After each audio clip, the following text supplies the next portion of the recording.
All right, so welcome back to my digital archive on the young idealist. And today I have a returning guest who has been one of my favorite people to discuss ideas, art, philosophy with, um, Dr. Rolf Goebel, who is a distinguished professor emeritus of German world language cultures at the University of Alabama in Huntsville, and his main areas are German modernism, literary theory, cultural studies, sound studies, music, philosophy, literary aesthetics, Walter Benjamin, Friedrich Hölderlin, Franz Kafka, Thomas Mann, and Rainer Maria Rilke. So, Dr. Goebel, thank you for being here and being a part of this series again. Well, thank you for inviting me again. I'm really looking forward to this. Rilke is one of my favorite poets, and I appreciate you doing this conversation with us. Yes, and it's great because this is kind of an extension from the first video that we did on Hölderlin, and I've received so much comments about the last video and about the passion that you spoke about with Hölderlin and just the way that we were reading the poetry and discussing it. And so a lot of people really enjoyed that, and so I'm so super happy to have you back here again. So I guess maybe we can begin by, who was Rainer Maria Rilke? Why is his poetry and even maybe his philosophical ideas important today, and for those people interested in both poetry and philosophy? Yes, I hope, we can, over the next hour and a half or whatever, find out why, not just I, but lots of my colleagues think that Rilke is really one of the most fascinating and important and profound poets in the German language, in what we usually call sort of classical modernism, or high modernism, which is basically the period 1880s to 1945.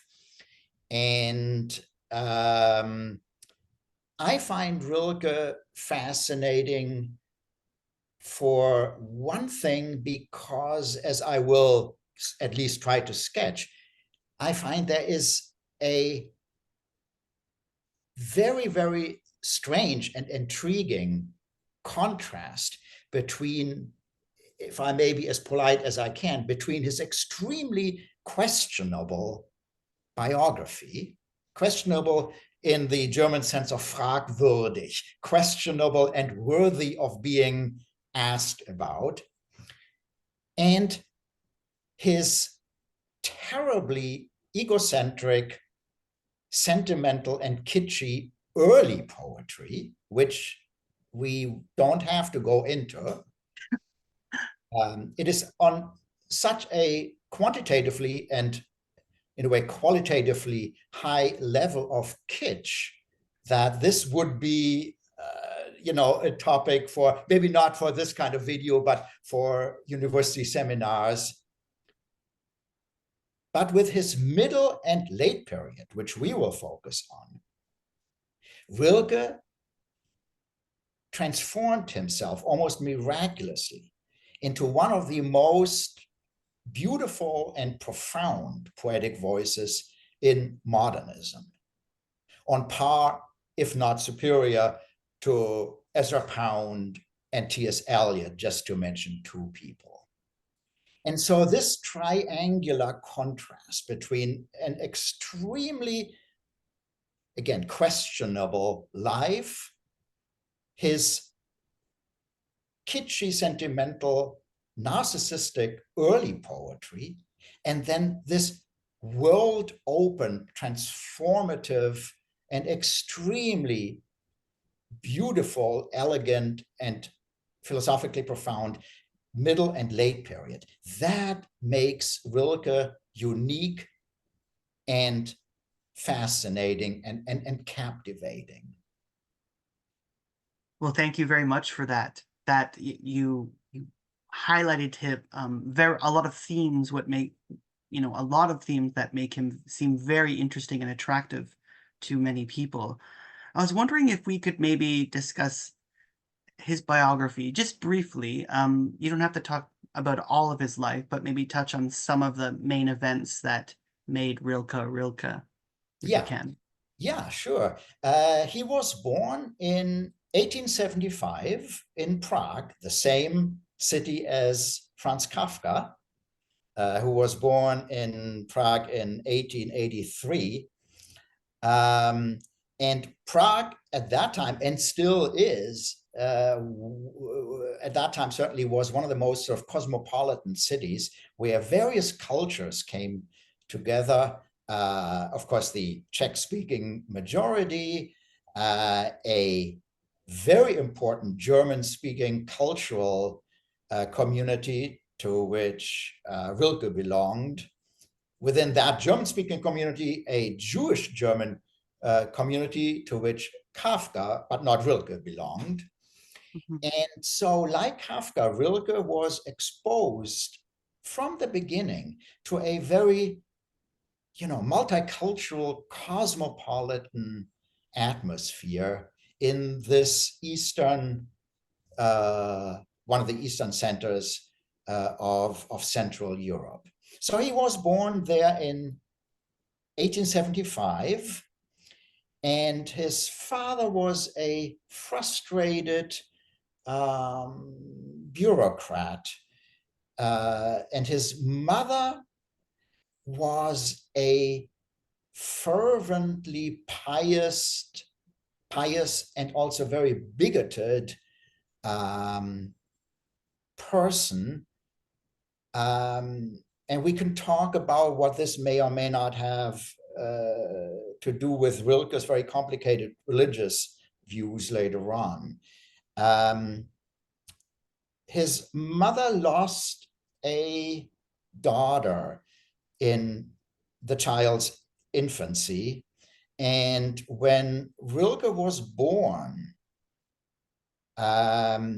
it seems as if his mother wanted to compensate for this understandably traumatic loss of that little girl, and in a way raised Rilke, if not as a girl, but in a what we would nowadays would call in an androgynous way. She did dress him in girl's clothes, which was sort of a fashion at that time in Germany, and I think also in Victorian England.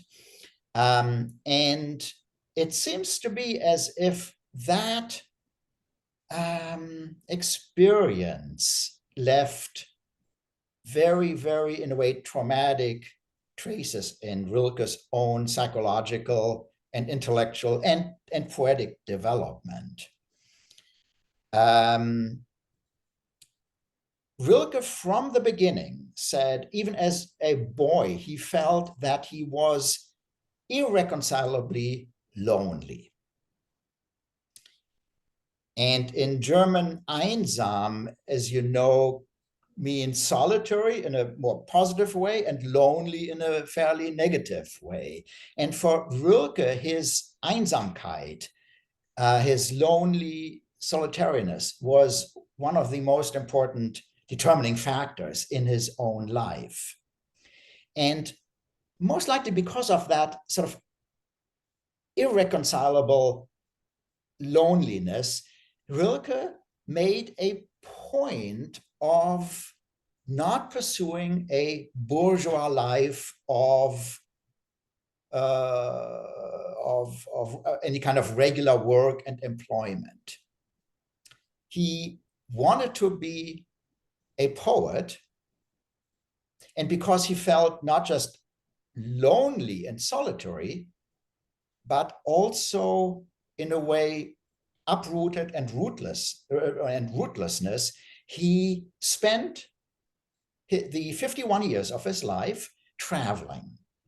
He never had any permanent residence, but traveled widely in Europe, most importantly, Paris,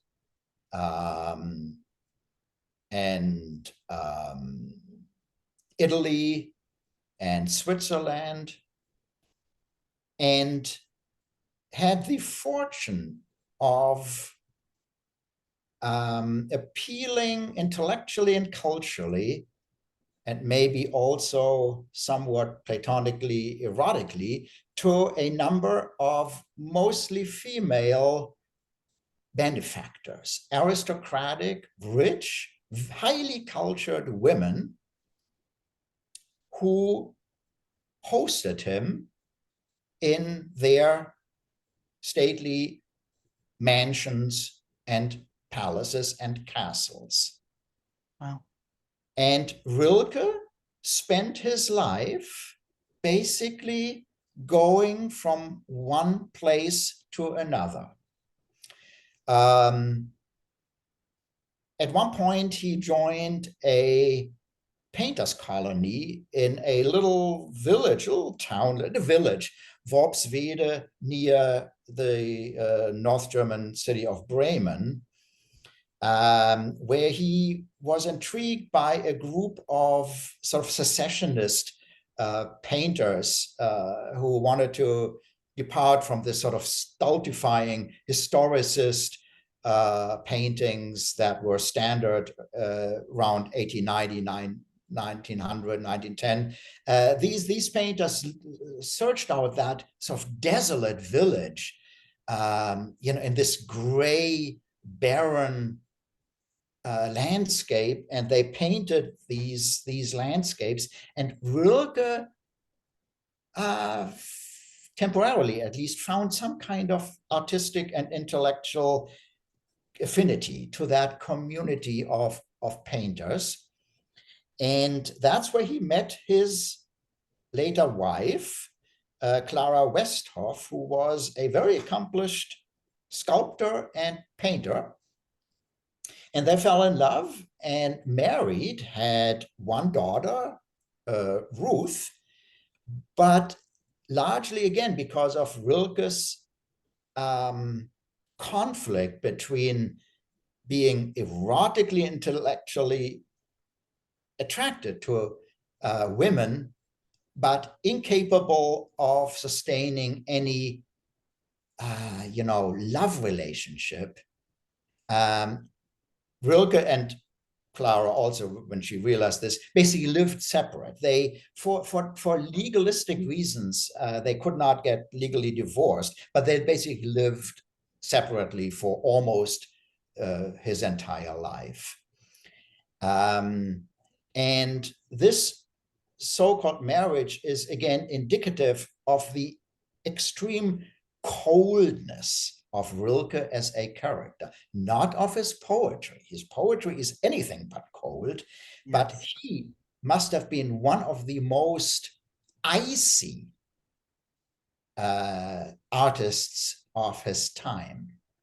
When we look at pictures, and there are lots of photographs, I'm always stunned by the atrociousness of the way he looks into the camera, very, very deliberately, like in a very different way his almost contemporary Stefan George and Kafka.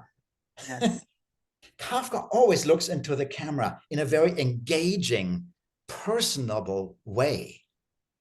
Rilke is the opposite. There are numerous photographs where he looks, and I want to be as polite to him as possible. He looks like a ghoulish AI creature nowadays. He will be, there is, in many photographs, there is no expression in his eyes. He stares, he nails the viewer, the effect of these images is absolutely chilling. And again, I'm emphasizing this not to, denigrate Rilke. As I said, for me, he is the most important poet of the early 20th century, at least in the German language culture. But I'm emphasizing this because I want to argue that very often the great minds, be it poets or composers or philosophers, are people where we have this fascinating gap between the person and their work. Mm-hmm. Yeah. Heidegger is a key example. Stefan George is a key example. So Rilke spends all of his life traveling around, going to Paris, where he became friends, at least temporarily, with the great sculptor Rodin. And that was one of Rilke's intellectual awakenings, because if we look at pictures of Rodin's studio, Rodin was known for these monumental sculptures that have an extremely intense physical presence. Mostly sculptures about living people. I mean, about humans. And there are several images of Rodin's studio where we see these disconnected limbs and arms and heads and torsos that Rodin worked on, and apparently they were then later on put together. And so these studio images look like sort of montage effects of disjointed images that have an enormous presence. They're huge, they're superhumanly large. And Rilke was fascinated by this, and that had a direct influence on what we nowadays come to call the poetry of his middle period, the Dinggedichte, the thing poems no longer, as in his early period, about the sort of narcissistic, sentimentalized, subjective ego of the poet, but a totally new way of writing poems about objects, about the world, about things. And we will talk about what thing means later on. But Rodin and also the painter Cézanne were instrumental in teaching Rilke to liberate himself from this obnoxious narcissism of his early years into a generous opening to the world in all its complexity and difference from the subjective mind of the poet. And the friendship with Rodin didn't last very long for all kinds of personal reasons. So Rilke again traveled, and at one point is being invited by the Countess Thurn und Taxis to spend time in her castle in Duino, the Duino castle on the Adriatic Sea. And Rilke stays there and tries to wrestle with sort of a lack of productivity, and he's frustrated. He feels that he can't write any longer. And then at one day, I think in 1911 or 1912, I think, he receives a business letter about some kind of legal transaction, and he's upset, and he's sort of pacing in his room. He says, I can't deal with this now. So he goes out, and there is I think it's midday, the bright sun is shining, but there is a raging storm. And Rilke braves the storm, and the castle sits on a rock overlooking the raging sea. And Rilke has the most decisive breakthrough experience of his life, because through the storm and the raging winds and the roaring seas, he hears what he thinks is the cry of an angel. And the angel suggests to him the first lines of what then became the first elegy of the Duino elegies. And because this is so important, I will just quote that one-liner in German and will translate it. So Rilke hears an angel shout out, cry out, wer, wenn ich schrie, hörte mich denn aus der Engel Ordnungen? Und Gesetz selbst, es nähme mich einer plötzlich ans Herz, ich verginge vor seinem stärkeren Dasein.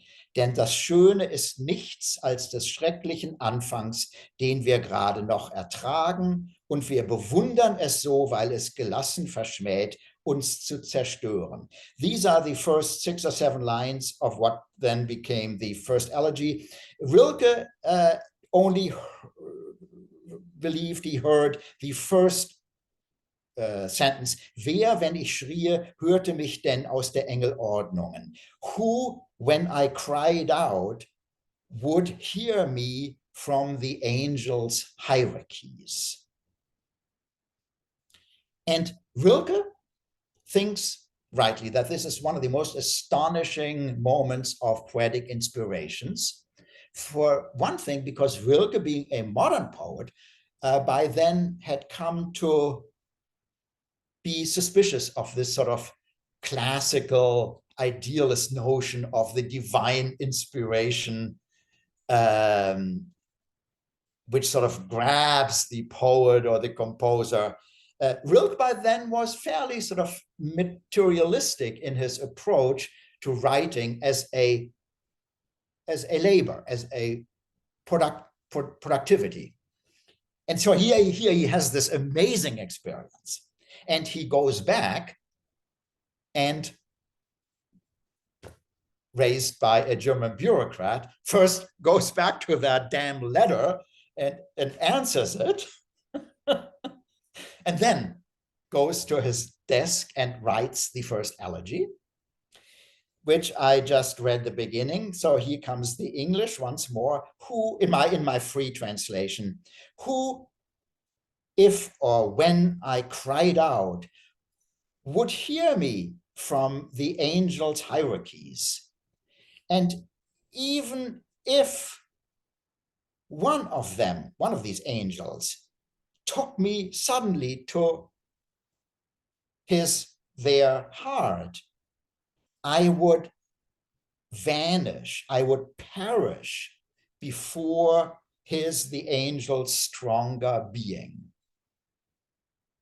Because the beautiful is nothing but the beginning of the terrible, or of the terrifying, a beginning that we barely can tolerate or endure, and we admire that terrifying something so much because it calmly refuses to destroy us.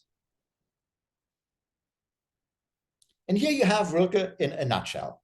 And can I spend a little bit time on this, or do you want to go on with the biography?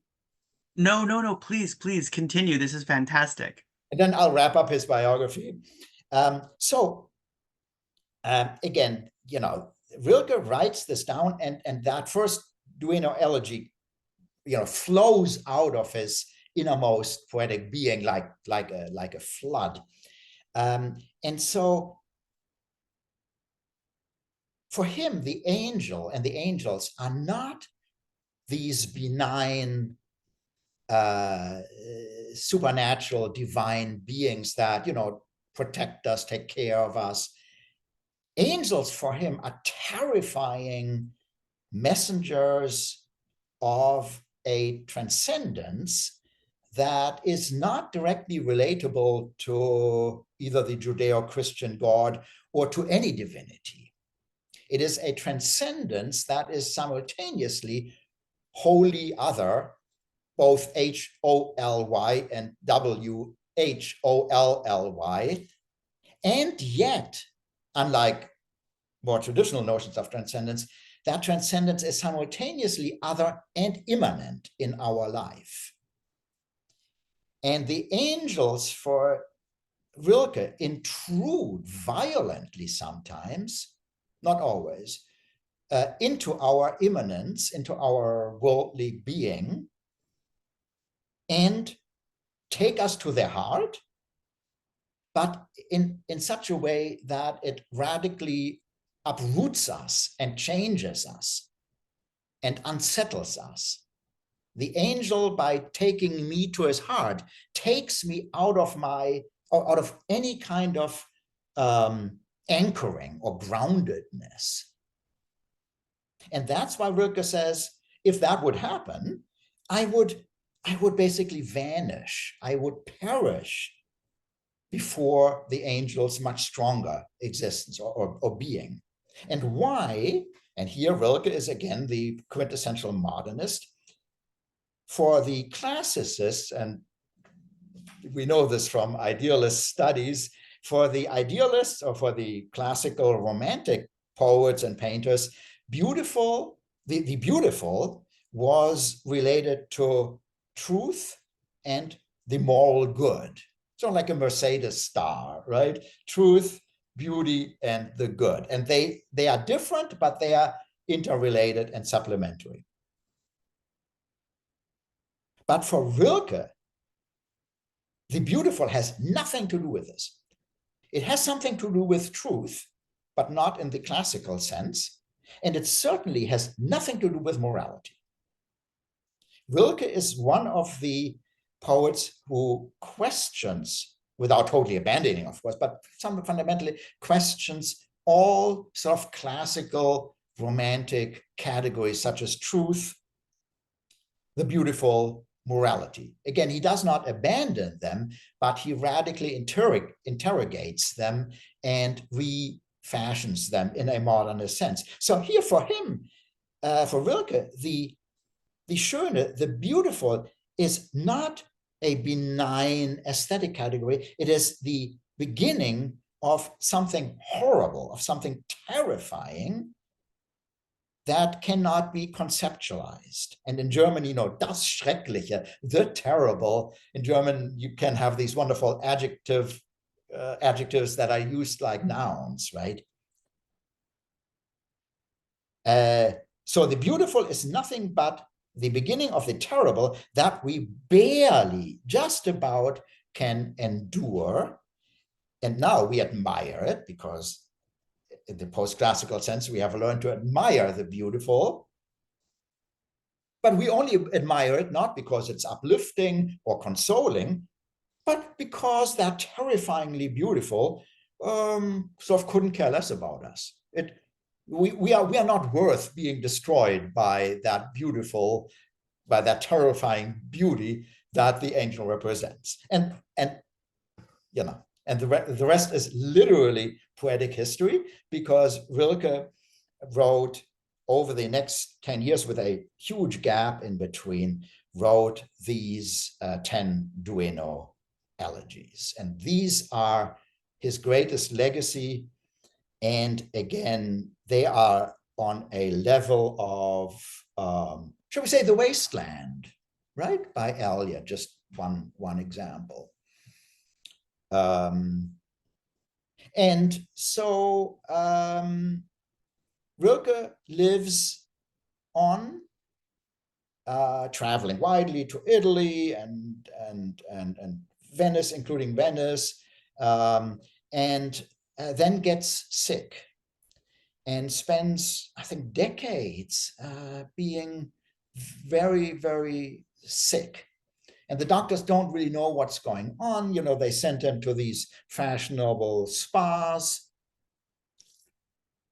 And I think one day, Rilke, by accident, scratches his skin on a rose thorn, and you know, it doesn't stop bleeding. And anyway, and the doctor said, "Oh my goodness, we need to tell you, you have an acute case of leukemia." Or maybe not so acute, but sort of an acute outbreak. And anyway, Rilke lingers on, suffering terribly, has pains all over his body, and then dies in Switzerland in 1926 at the age of 50 or 51. And this is why I love having you as a guest, because as you take us through these events of Rilke's life, you bring them to life so profoundly. So we, everyone watching can feel these events. And lovely, wonderful. So you touched on Cézanne and Rodin, but what other influences do you think, in your opinion, affected Rilke's poetry? You could even talk about his kitsch poetry to even his later poetry, about these influences. I thought it was really fascinating about Rodin and Rodin and Cézanne. But Yeah. what other influences do you think?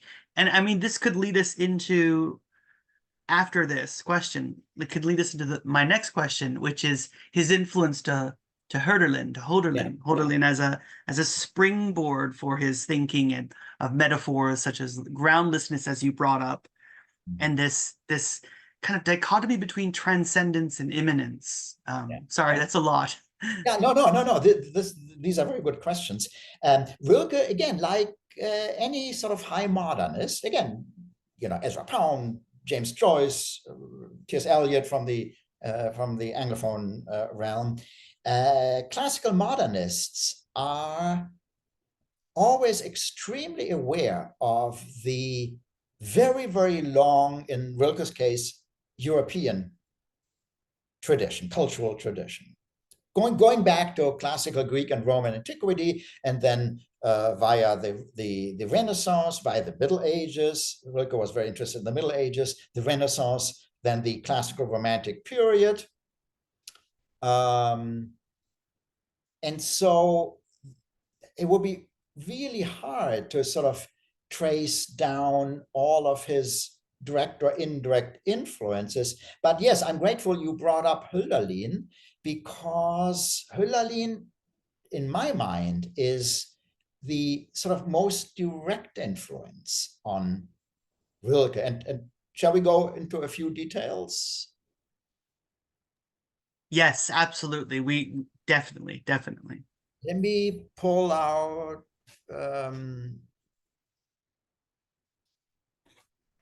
the text.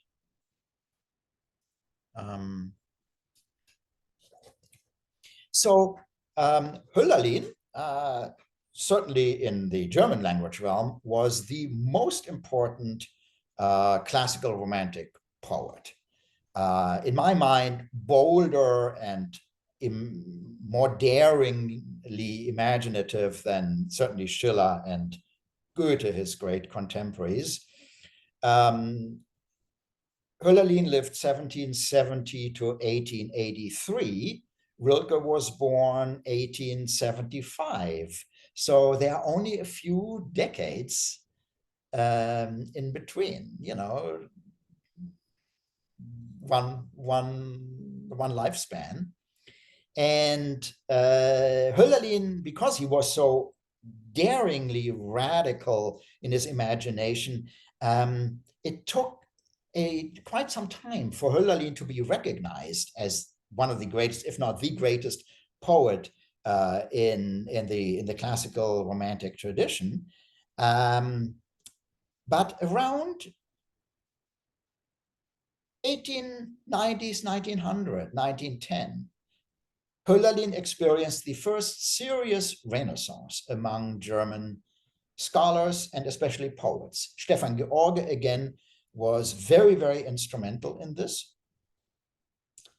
And it is amazing how many similarities we can detect in Hölderlin's poetry, especially Hölderlin's late poetry, and Rilke's late poetry.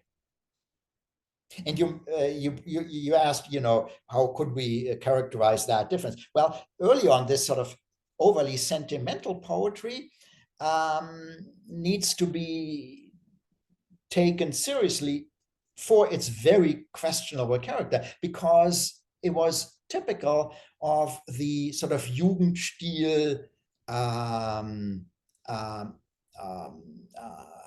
pre-Raphaelite culture that had spilled over into Germany. But the middle period, which is indebted among many other things, but largely to Hölderlin, is radically different because it resembles Rilke's middle and late poetry resembles Hölderlin's sort of montage technique. Hölderlin began to sort of just assemble bits and pieces of densely poetic metaphors without much concern for narrative continuity or a coherent sort of truth. And Rilke's Duino elegies are also these kind of montage poems.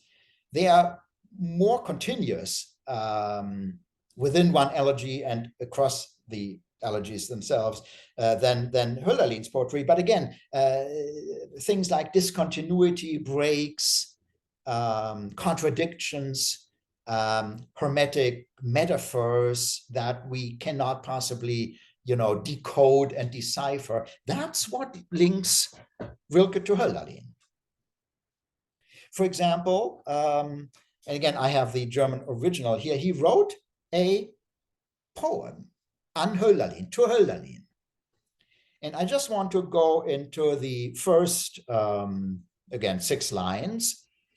And this is going to be even more difficult to translate, but I want to improvise because I want to also give us an impression of this sort of improvisatory montage technique.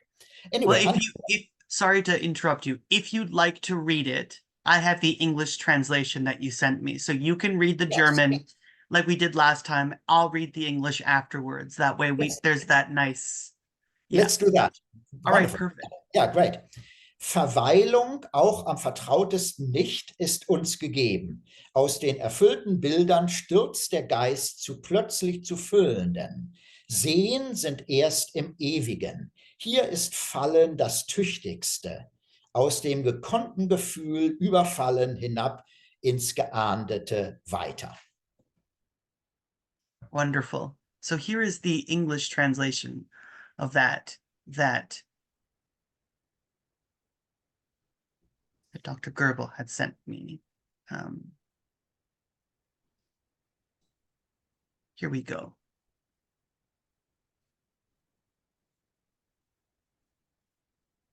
We are not permitted to linger, even with what is most intimate.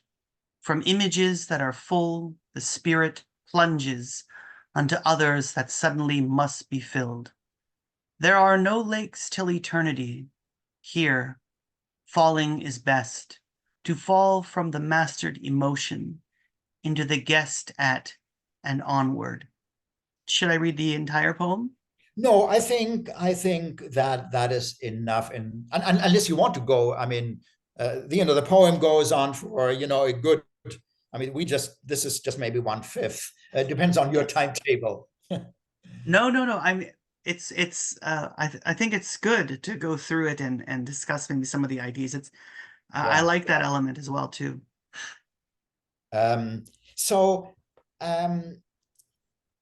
What Rilke finds fascinating in Hölderlin is that, and this really finally gets us to the core of Rilke's extremely profound philosophical view, Rilke, like Hölderlin, realized that human existence is absolutely ungrounded. It has no anchor. Or more precisely, for both, human existence has an anchor. For example, the subjective ego in the idealist sense, or God in the Judeo-Christian sense. But for Hölderlin, the ancient Greek gods and also the modern monotheistic God was present in our lives as something that had disappeared, that had vanished into history or into an undefinable infinite realm of empty transcendence.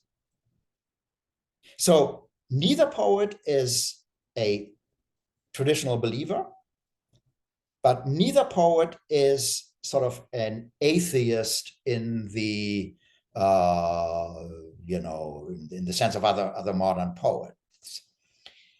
And because of that dichotomy, because of the idea that if we have an anchor, it is a sort of necessary illusion that contributes to our sense that we are either ungrounded and anchorless, or we are sort of on a stormy sea, like a boat tossed by the stormy waves in an infinite ocean. And that's why Rilke thinks in Hölderlin, we have no lingering. There is no anchor. There's nothing that makes us linger, not even in what we think is the most trustworthy or the most trusted or the most well-known. And why not? Or how can we see this? Because as poets, Rilke and Hölderlin also did, as poets, they are aware that poetic metaphors reveal that shifting, unsteady groundlessness. And that's why he says, from the most fulfilled images, these are mostly poetic or even painterly images, the spirit plunges down to other images that need to be filled suddenly and abruptly. And any one of us who reads classical, traditional romantic classical poetry, we know that these metaphors are meant to give the reader an existential stronghold, something to go by.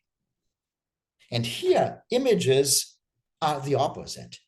They tear our groundedness apart. They make us plunge through these images, sort of like through a waterfall, into other images that are to be filled, but whether they can be filled by the poet or by you and me, that is the open question. And lakes are only in the eternal. I've always wrestled with that line. Does the English translation say lakes? Sort of the third line. Let me see. Let me just grab it.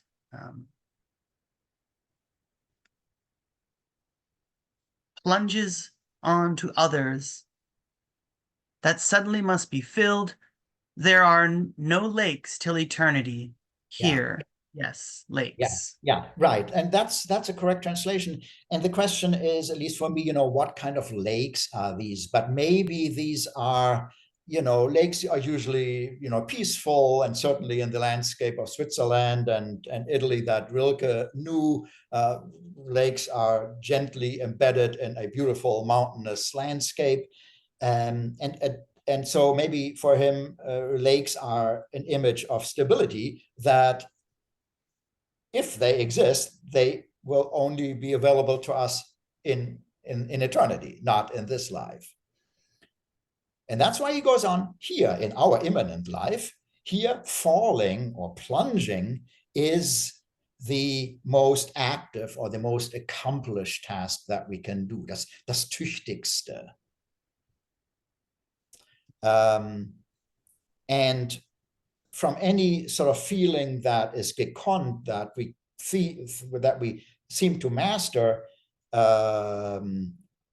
we plunge on and on and on and on into something that we can only fathom, das Geahnte.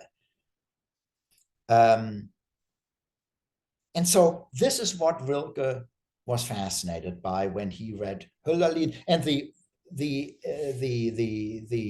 rest of that extremely dense and difficult poem sort of elaborates on that.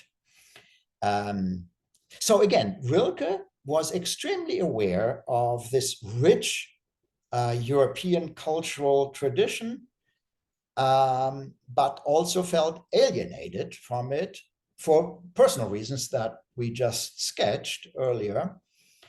And so Rilke repeatedly in his poems makes a point that we are surrounded by beautiful old things, heirlooms in an old, wonderful mansion, old carpets and valuable pottery and china and old paintings and so on.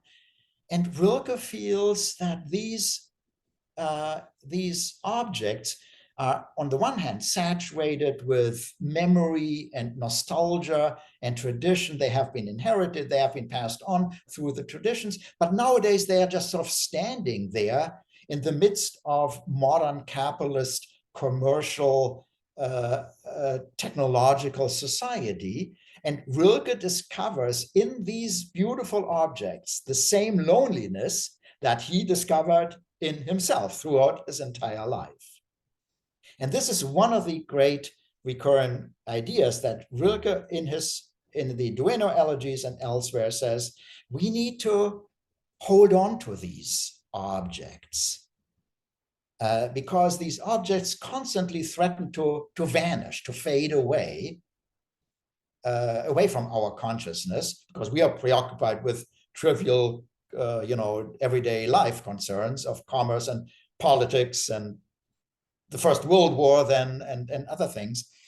And Rilke's think poems are evoking objects, inanimate objects, animals, in some way that Rilke says, well, of course, these are my poems. There is a poetic subjectivity that speaks, but not as early a subjectivity that narcissistically imposes itself on these objects, but on the contrary, a subjectivity that is aware of itself as perspectival, as partial, as subjective, and for that reason tries to open itself to the otherness of these objects. And again, objects, inanimate and animate, And these Dinggedichte evoke these poems in a way that they do something for the observing poetic subjectivity. And that is Rilke's way of using what I said earlier, his sort of extreme loneliness and sense of personal isolation. As if he would say, I know that as an individual, as Herr Rilke, I am irreconcilably other and lonely. But as a poet, I can explore a subjectivity that is simultaneously aware of its loneliness, and for that reason tries to open itself to the vast infinitude and diversity of the world. And Rilke calls that openness, das Offene, again, one of those, open-ended adjectives in German, das Offene. And there is no noun. It's not a real concept. It is a condition. It is what Heidegger would call eine Stimmung, an attunement, a fundamental existential predisposition to the world that opens my subjectivity up in such a way that I don't project my own, my own sort of egocentric concepts and ideas and values onto the things, but an openness that lets these things appeal to me. So this is extremely important. This goes sort of to the core of what Rilke tries to do. You brought up Heidegger, and I wanted to ask you a question, which could lead back to Hölderlin and Rilke. And many of Heidegger's late 40s work with Hölderlin. Of course, there's this image of the the forgottenness of being, the oblivion of being. But in a sense, it seems like even in one of the poems about a festival, it seems like in the age before Christianity, we had all of these Greek festivals, Roman festivals that brought everyone together with the months, with the seasons, with the elements, with the animals. And it seems like as we moved into Christianity, as we have this kind of Christian era, we lost these festivals. And it seems that that kind of the longing for that festival that links the people, that links everybody, links the essence to the ground, the earth, the soil, the trees, the animals, is missing. And there's this kind of lingering there. And I wanted to know if this is what you mean. This is this kind of nostalgia. It's not just like you're nostalgic for this object, but the object really opens up another world. There's something behind it. There's this great film with with it's called Patterson, and it's about an American poet. And in this film, they keep showing you this matchbox, and really it's just an object, but really the matchbox is what lit these two couples first cigarette that brought them together. And there's this kind of allure, this aura around the matchbox that, you know, there's a whole life world to it. So the matchbox has this linking of this whole event.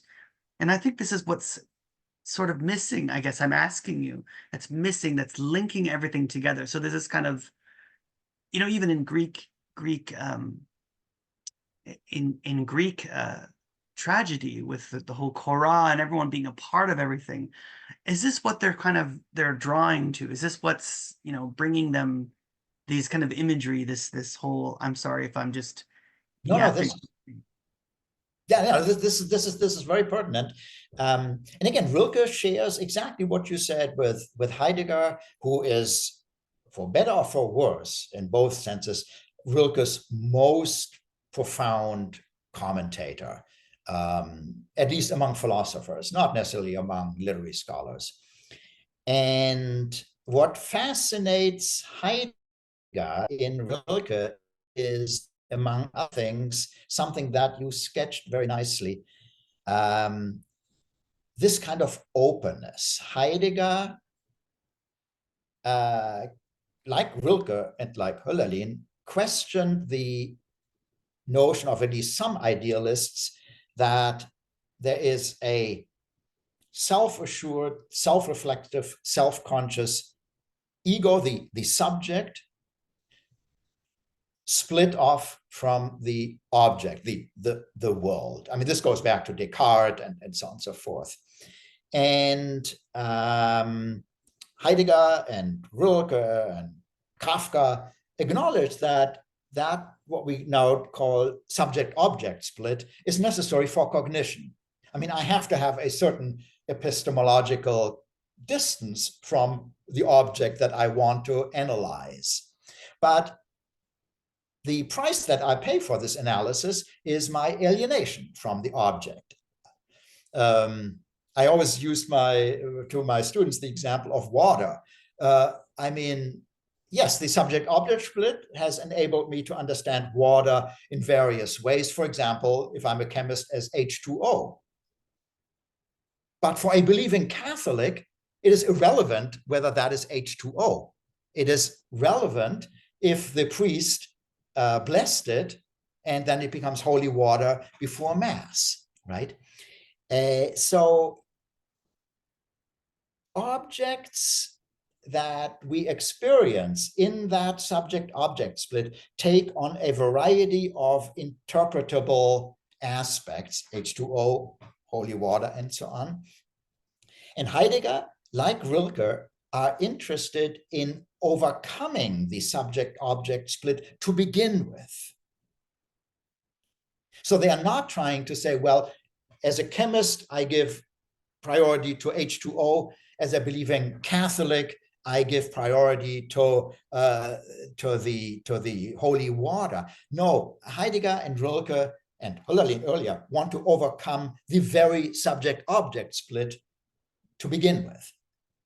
And Heidegger postulates that before we even experience objects as objects, we are always already, from the beginning, immersed in the world. So with a capital W. And he calls that Stimmung, which is both mood or atmosphere or attunement in a musical way. And that anticipates what hopefully we can discuss about Rilke's auditory experience in a moment. So Heidegger says, before we even experience an object, a ding as an object, we are always already immersed in an atmosphere. Before I come to the church, before I, dip my hand into the holy water, before I enter my chemistry lab to see that water is H2O, I'm always already involved in an anticipatory atmosphere. I'm looking forward and I am consoled or elevated by my expectation that soon I will enter a sacred space, the Catholic Church. Or as a chemist, I look forward, or maybe I dread, that I have to go to my laboratory where I have to conduct my experiments. And Heidegger says, look, that's where we realize that we don't have to maintain that subject-object. We are always already related to things through that immersive experience. So the point is now to understand that experience. And if we understand that experience, that immersive experience, we will get an attunement to these objects because they are not alienated. They are part of my world, part of my immersive experience. And that's what Heidegger shares with Rilke, and that's what Heidegger, in a very, very complicated and profound essay on what the purpose of poetry is, discusses on 70 or so pages. I kept thinking of Delichtung, the clearing, when Heidegger talks about going into the forest and there's a clearing and it takes you along this path, and the Feldwege, this whole field path that he has, that he discusses. Yeah, no, this is fantastic. Is there there seems to be a lot of dichotomies here: happiness, joy, sadness, despair. And we did talk about this, the sensitivity to this openness. Why do you think he plays on these kind of the duplicity between happiness, joy, sadness, despair? Why is there this kind of division there, do you think? Mm-hmm. Yeah. Rilke, throughout his entire life, was engaged in extremely extensive correspondences with his, sponsors, with his friends, with some people who sort of sought him out as a mentor of sorts. And so in these letters that are at least as important as his poetry and as the great novel, The Notebooks of Malte Lauritz Brigge, in those letters, these letters are basically essays. And it doesn't really always matter who they are addressed to. And in one of these letters, Rilke responds, I think, to the question from his correspondence partner, what is happiness? And Rilke says, well, I mean, happiness is elusive. What does it mean to be glücklich? And glücklich in German is related both to happy and to luck and to fortune, as in unpredictable destiny. What does it mean to say I'm happy or I'm unhappy? And what does it mean to try to be happy? How do I know what it means to be happy? Because Rilke at least thinks that happiness is just sort of a fleeting momentary feel-goodness. And Rilke said, that's all right. We need this in our lives, right? I mean, but he says the real thing is not Glück or glücklich sein, but Freude, joy. Because he says joy is a sudden, almost like an illumination, a cathartic moment that breaks into our life and changes us, at least in that aspect, for in that sense. And you nicely brought up these ancient notions of these collective rituals, and listening to you, I was reminded of Nietzsche's Dionysian principle, this sort of ecstatic sharing of dance and music and erotic orgies. Rilke was not very interested in those kind of collective rituals. And my guess is because he couldn't relate to this kind of thing. Again, Rilke was, by his own admission, a largely loveless, cold-hearted loner who would have obviously understood and quite likely studied Nietzsche very carefully. I mean, the Dionysian idea of Nietzsche, but could not relate to this on a personal level. But again, Rilke was Rilke, this outstanding intellectual and great poet who, more than other people, constantly looked into himself and realized that his very cold-heartedness and lovelessness could be used as a springboard to develop this openness. And this morning, I read a line by the philosopher Martin Buber, who, if I remember this correctly, improvising here more than before during our talk here, Buber argues that that's what love is, that I open myself unconditionally to the other, to the person or thing that I discovered to love, and let that person be part of me on their terms, not on my terms, not on the lover's terms. And this is also going to the core of Rilke and to the core of Heidegger. Heidegger, being a philosopher, doesn't really talk about love and affection very much, but Rilke does. And so here we have this absolutely cold-hearted person, incapable of genuine love, becoming one of the most profound poetic philosophers of love in a spiritual and existential way, in the sense of this openness.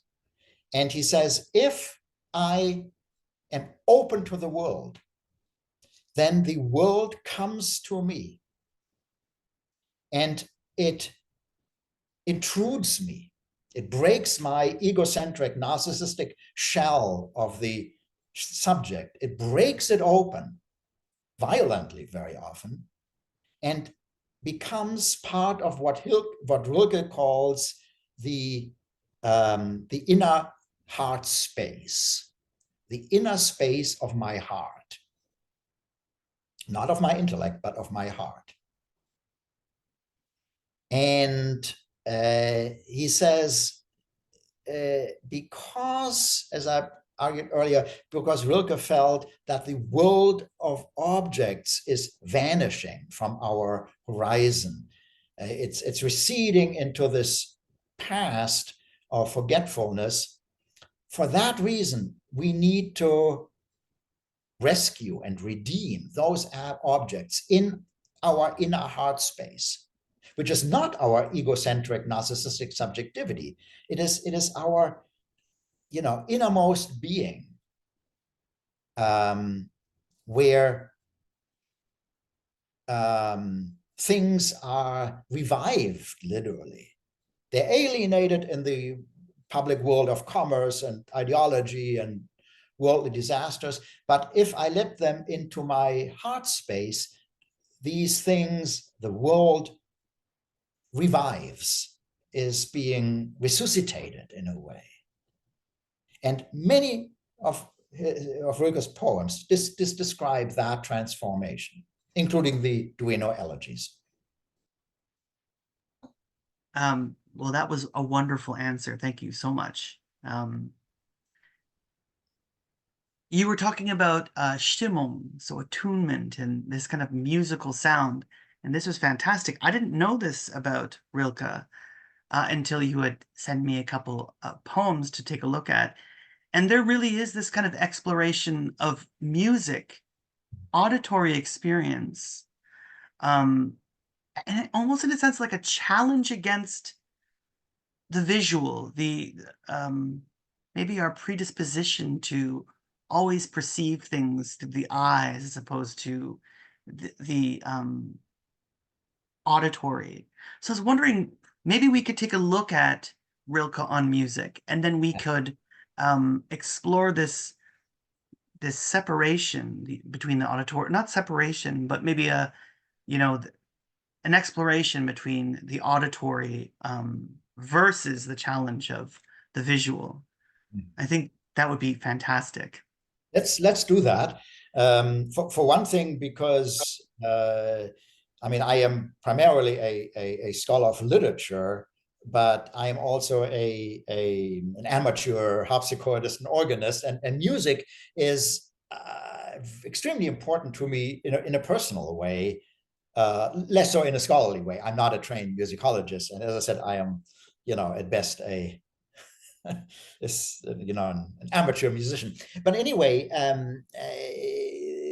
this sort of duality in my own personal life brought me to focus on something that Rilke scholars discussed very, very late, just for the last few decades, Rilke's auditory experience.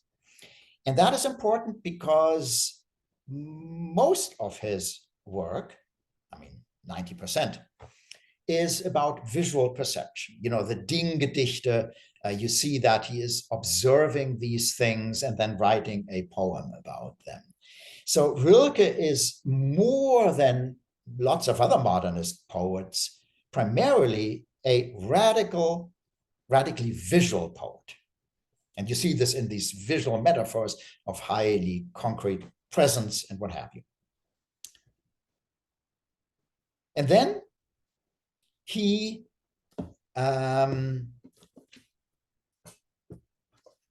I'm always pretty bad in my dates. 1914, he is contacted by Magda von Hattingberg, a pianist who has read a collection of short stories, stories to the dear Lord God. And she contacts him out of the blue and says, I love this collection and I would love to correspond with you. And here one of these absolute miracles happens in Rilke's life, in this sort of, impoverished and lonely and unstable life. Rilke discovers something in this very long and highly, very subtle and, letter by this brilliant pianist, intellectually, musically brilliant pianist, and responds, and they have a correspondence that in the German edition is a fairly, sizable volume, mostly in the year of 1914. And Rilke, who only meets her much later, falls head over heels in love with her. Or what I think, he psyched himself into this. But what a love it is. He, again, without really knowing much, except Hattingberg's very profound intellectual explorations of all kinds of topics, doesn't know anything about her. and is absolutely captivated by her, calls her my Freundin, my female friend, my sister, my lover, my mother. We are getting to very, very, shall we say, difficult territory here. And von Hattingberg, recognizing the genius of Rilke, tries to be as generous as possible.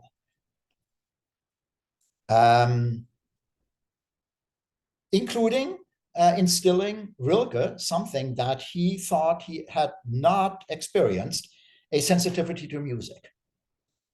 Rilke, almost in an exaggerated and performative way, constantly stressed to her and to anyone who wanted and didn't want to hear it, that he was absolutely amusical, that he had no sensitivity to music. He was purely a man of letters and visual perception. But through the correspondence with Hattingberg, Rilke discovers music, but on a purely intellectual level. He begins to feel something about music, but he becomes one of the most profound philosophers of music of his time. Even though these passages are just, if you collect them, and the few poems that deal with music, I mean, you could publish them in 10 pages. But these are extremely profound. And what Rilke experiences is what we already talked about. He says, okay, as a poet of visuality, I know that these images, you know, they come to me, but even if they are harbored in my heart space, they are still other. But music, not being visual, is a totally different force. It pierces me straight through. So I don't sort of have to open my heart space and prepare my heart space for these visual images. And there are two passages where he says to, or he writes to von Hattingberg, music or a composition, like any other work of art, does not rely on a listener or viewer or reader. A work of art just is and does something. And if there's somebody who reads it and listens it, well, all the better. And Rilke says, this is what Rilke experienced, especially with music, because again, he had no intuitive understanding and appreciation of music whatsoever. So he goes to concerts and he cannot really relate to Beethoven and Mozart and so on, but he realizes that these are great composers that wrote music that pierces directly to the innermost space, that he says pierces me so deeply that it touches on inner recesses that I, Rilke, am not even aware of, or that we in general, as listeners of music, are not aware of. And this is a very, very interesting idea because, as you can imagine, musicologists are keen on saying, well, of course, there is sensuality in music, you know, the sort of bodily, affective, sensual experience of the sounds, but ultimately music, like a poem, like a painting, can be hermeneutically understood. Why? Because there is a subject, me, the musicologist, or the ordinary listener who analyzes the music. Rilke thinks this, I mean, Rilke has nothing to do with this because he has no training as a musicologist. He has no real affinity intuitively to music. He feels that even if I don't know what's going on with me, music pierces me and goes straight through me. It doesn't rest in my heart space as these visual images does. It goes through me like an arrow. Here in, and does something that I don't understand because it touches inner spaces that I'm not consciously aware of, and out there it goes again. And of course, sound, we know this. Sound is sort of, all over the place. It surrounds us. Sound is not an object, right? Sound is a flux, as musicologists have argued. And Rilke says that is the transformative idea of music. That's why Rilke says, and I'm extrapolating a little bit, music is in a way almost superior to language and visual images because it is much more ungraspable and much more disruptive and transformative.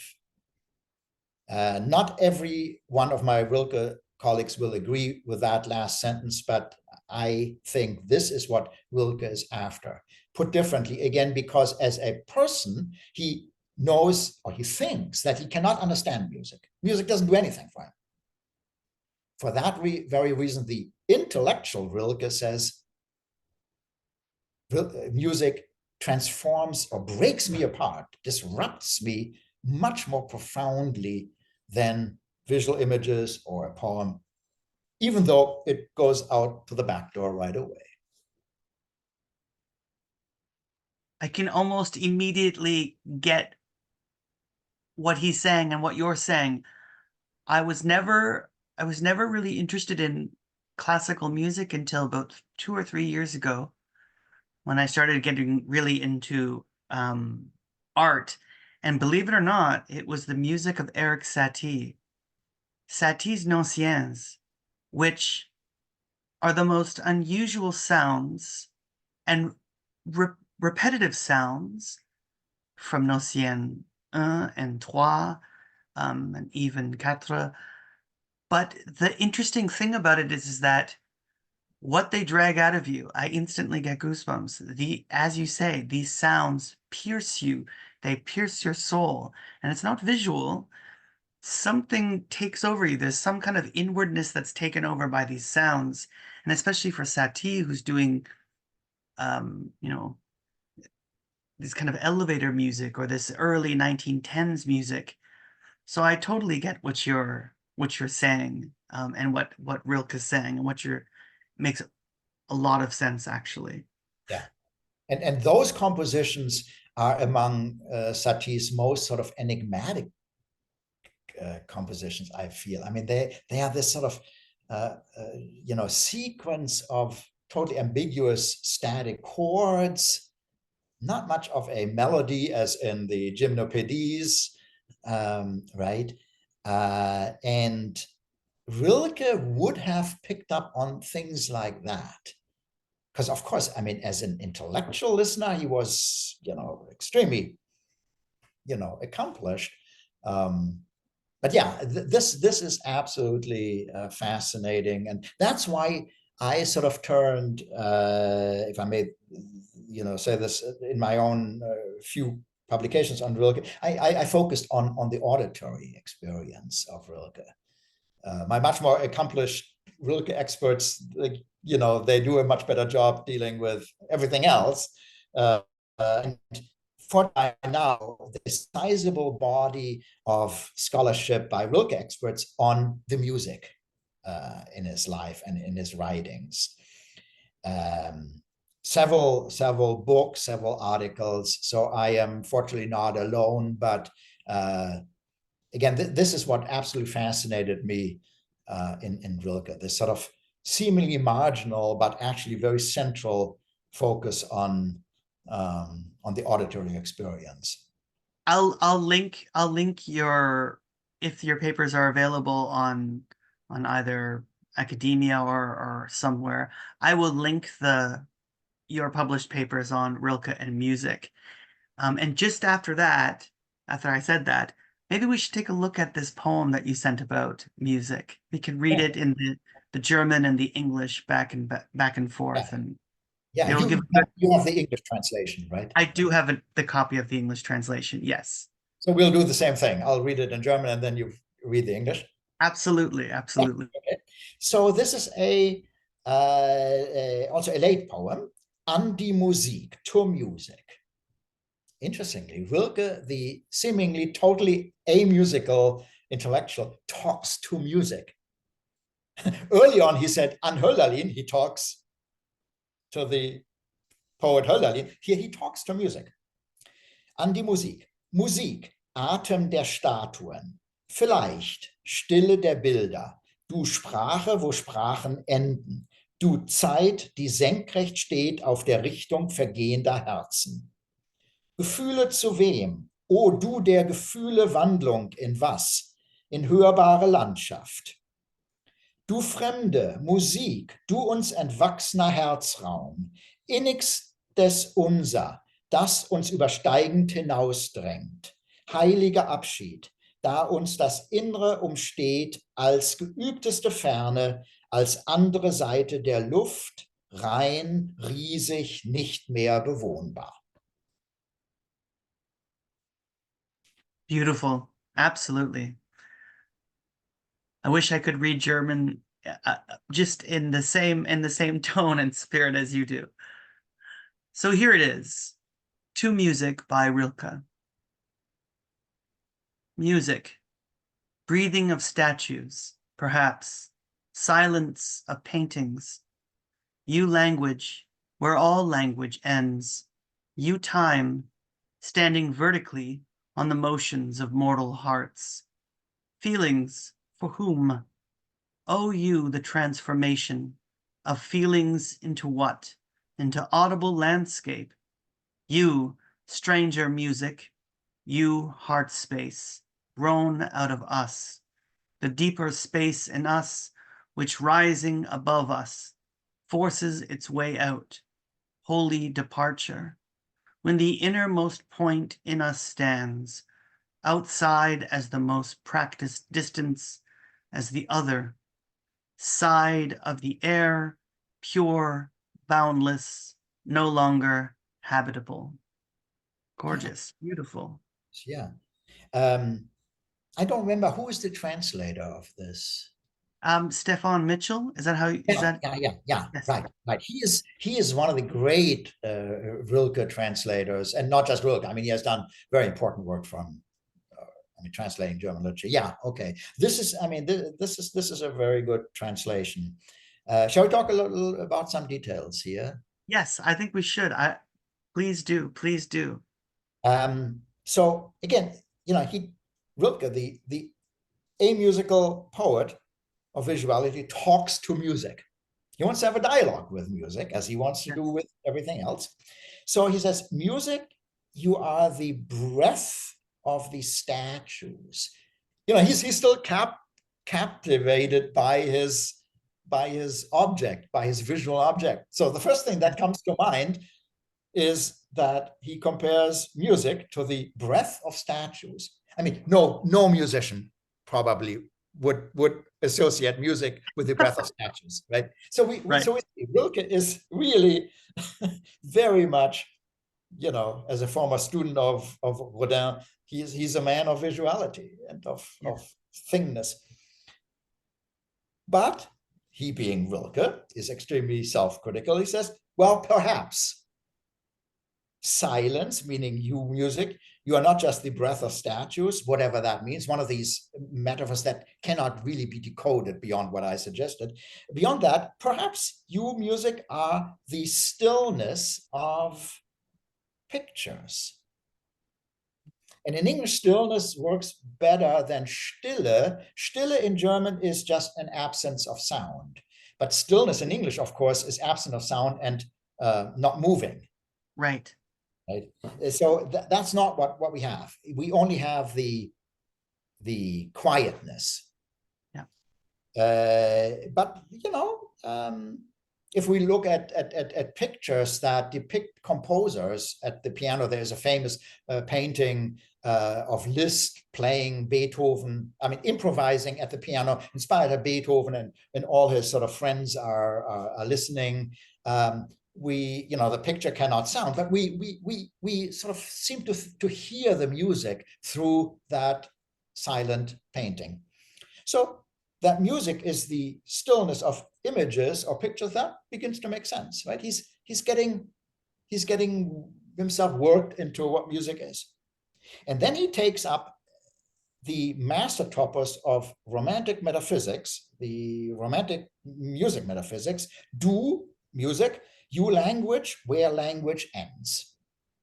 This is straight out of romantic metaphysics, Wackenroder, E.T.A. Hoffmann, I mean, you name it. And the idea is that these romantics felt that of course, we sense something in music, and it, entices us or leaves us cold or whatever on an affective, intuitive, physical level. And then when we try to explain what we hear, our language falters. Yes.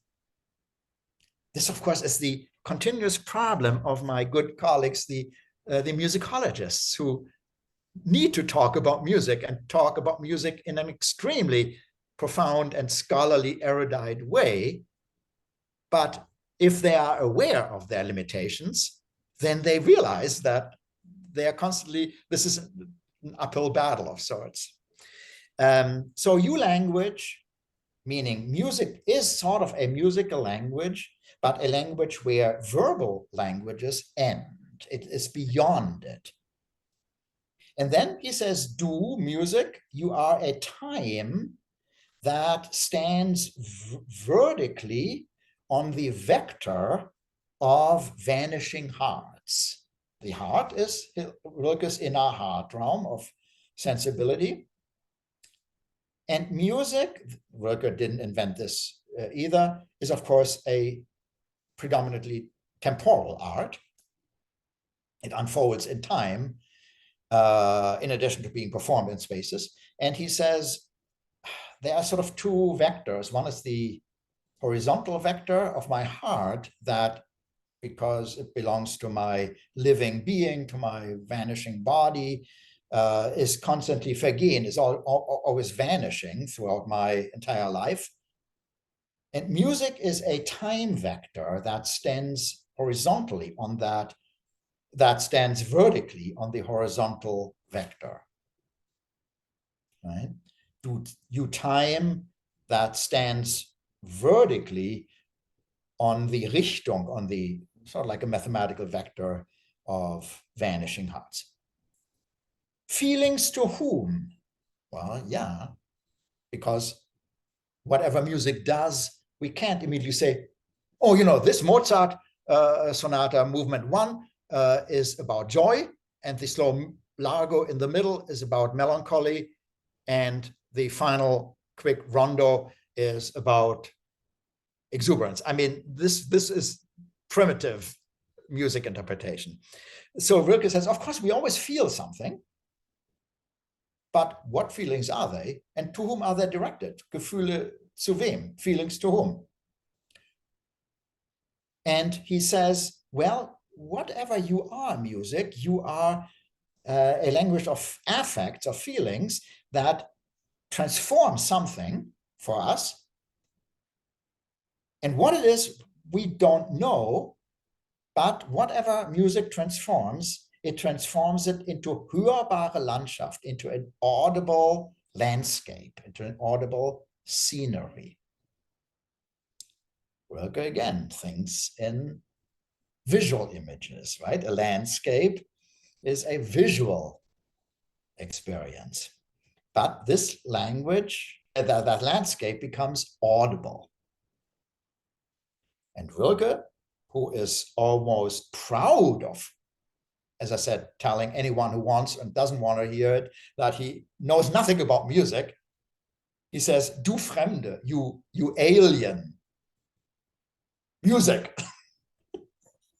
I mean, he stirs the fire. Again, Rilke is proud of constantly, sometimes, talking about music in the most profound way, and yet always needs to say, well, but really, I know nothing about music. I mean, music doesn't do anything for me, but here I'm giving you very profound insights.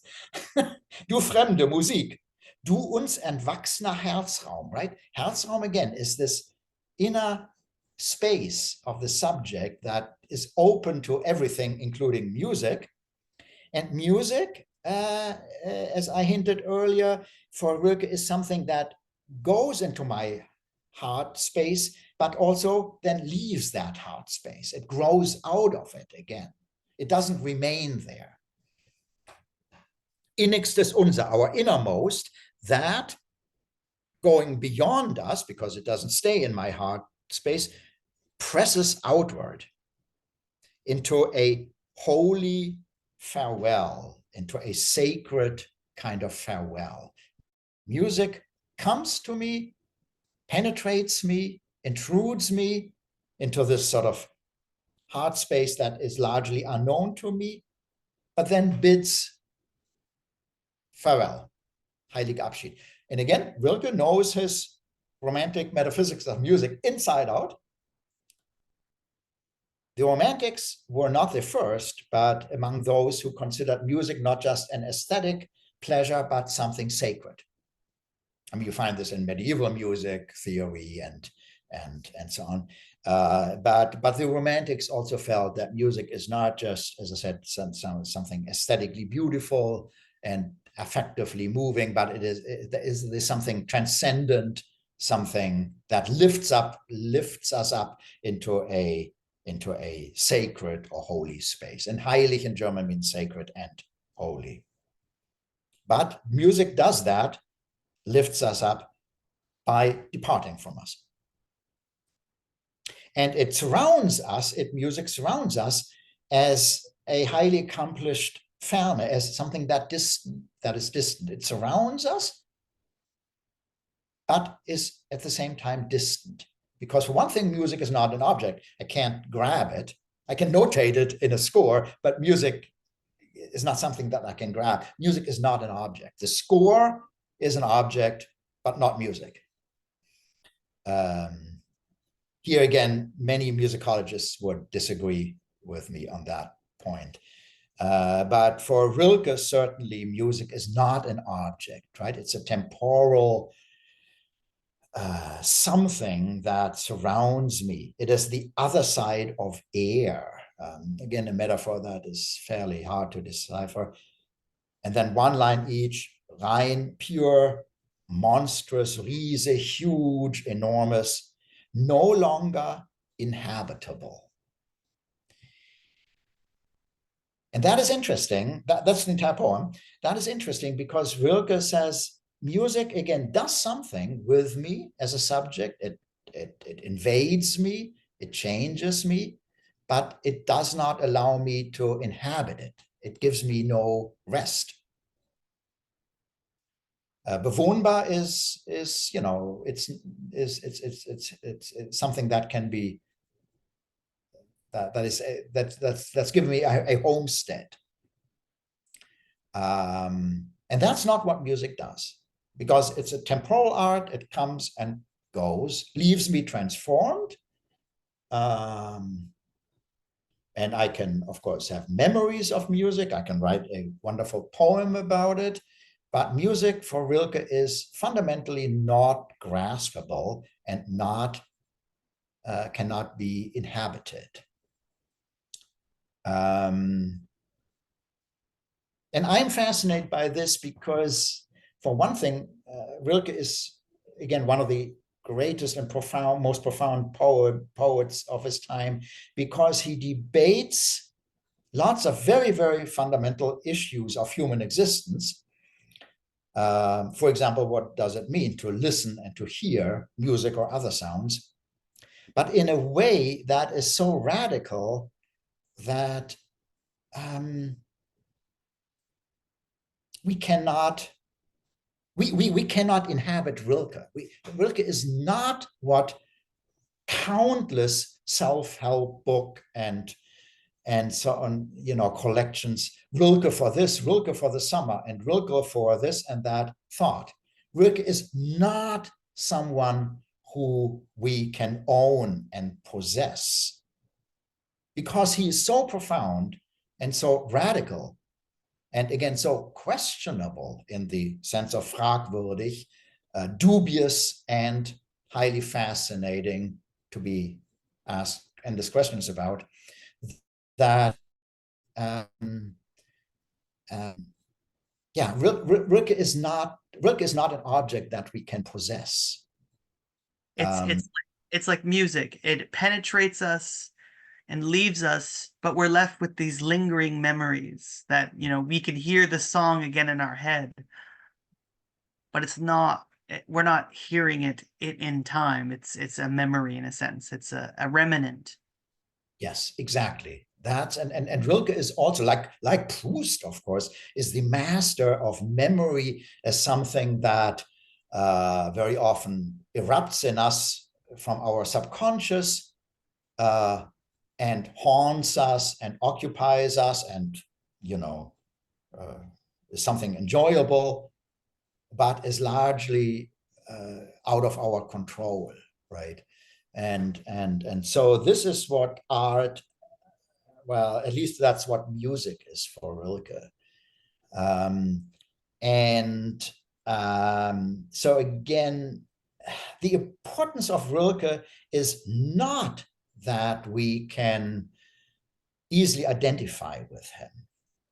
I think it's sort of charming that on public on social media platforms there are well-meaning Rilke lovers who post sort of wonderful verses from Rilke, and they say, oh, I can empathize with it.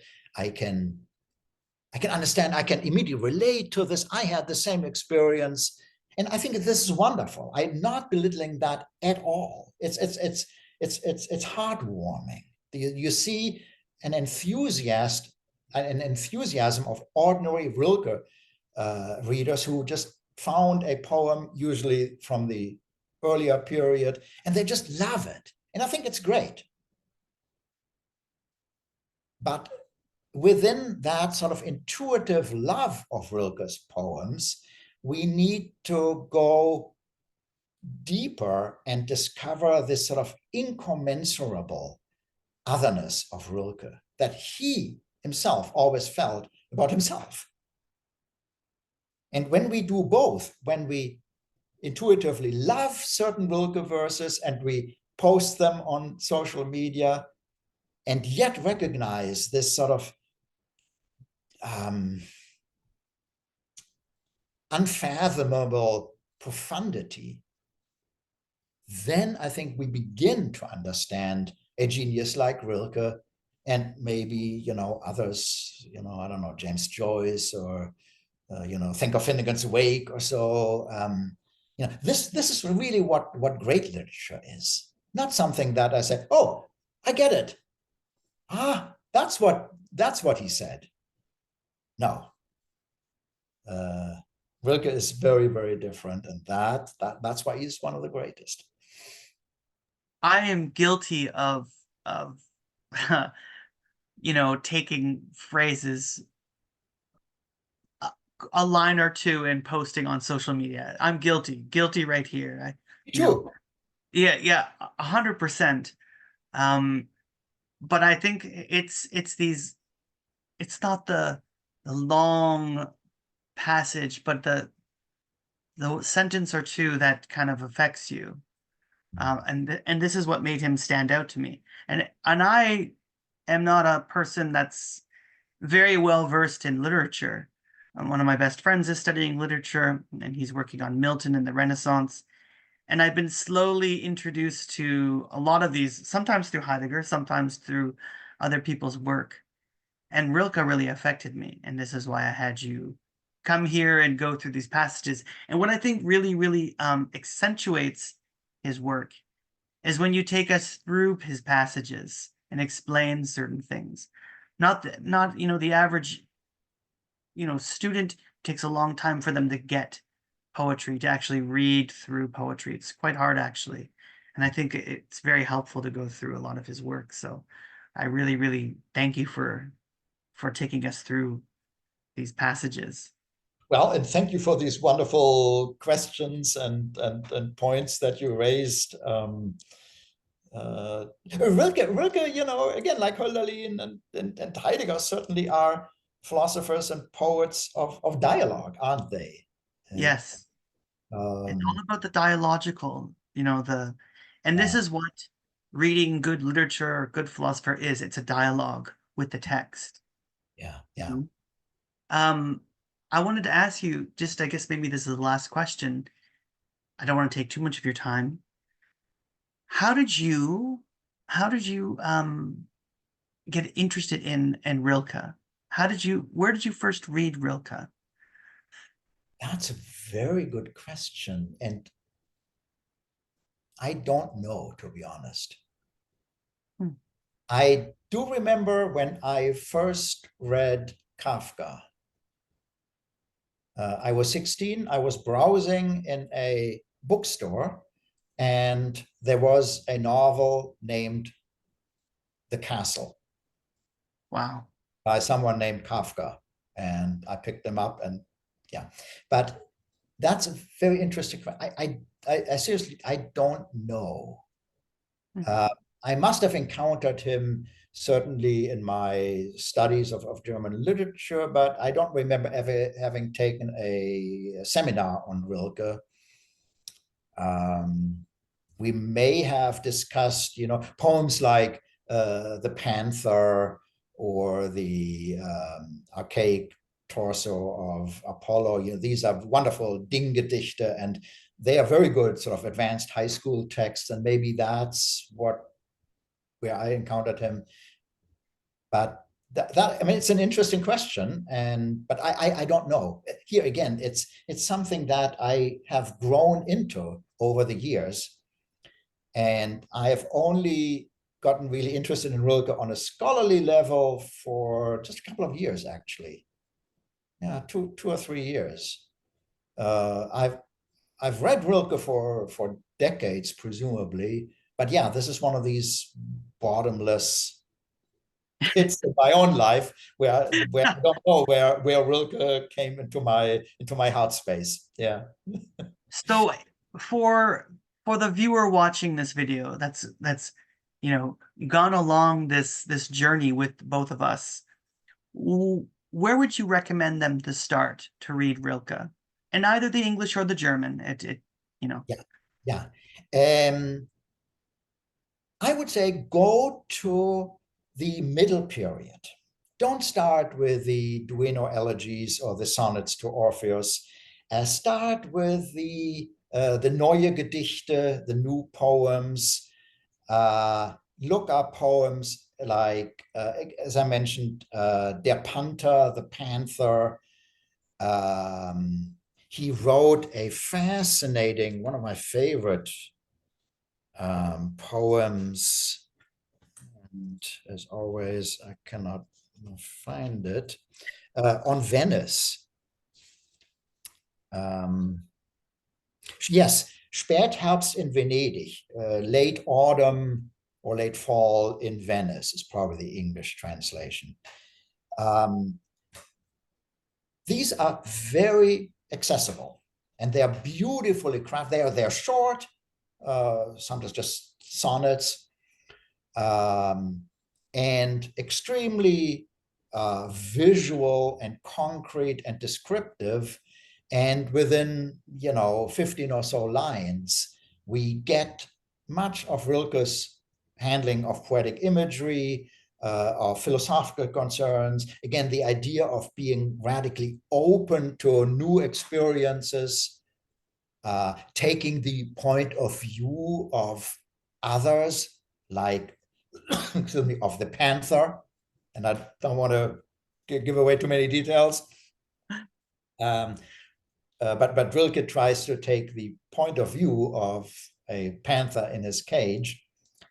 And in the Venice poem, it's a wonderful evocation of this sort of decaying beauty of Venice. And it has some startling metaphors that I don't want to anticipate. That's part of the fun of reading this poem. So that gives us an impression of Rilke's sort of far-fetched but absolutely revealing metaphors. So yeah, maybe those three poems, and then the archaic torso of Apollo, where Rilke describes a torso of the god Apollo in the Louvre, the museum in Paris. And it ends it ends with a line that I can't quote because it's the most well-known line. After he describes the torso in a very fascinating way, he says, "Du musst dein Leben ändern. You must change your life." You, presumably the reader of the poem. Wow. I mean, this is a tall order. It but is, yes. yeah. And it grabs you too. Nicht, not, well, dear reader, if you're so inclined, you may consider maybe learning something. No. Rilke is not into genteel messages. He says, "Du musst dein Leben ändern. You must change your life." Wow. But in what way? He doesn't tell us. Right? Exactly.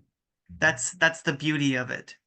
Mm-hmm. Well, I thank you so much for your time and for taking us, really breathing life to this poet.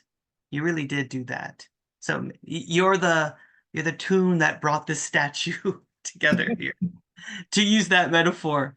So thank you so much for doing this, Dr. Goebel, and I really, really appreciate it. It was wonderful to have you yet again. So thank you so much for everything. Well, thank you for inviting me again and for being such a gracious and knowledgeable host. It's a pleasure to do these videos.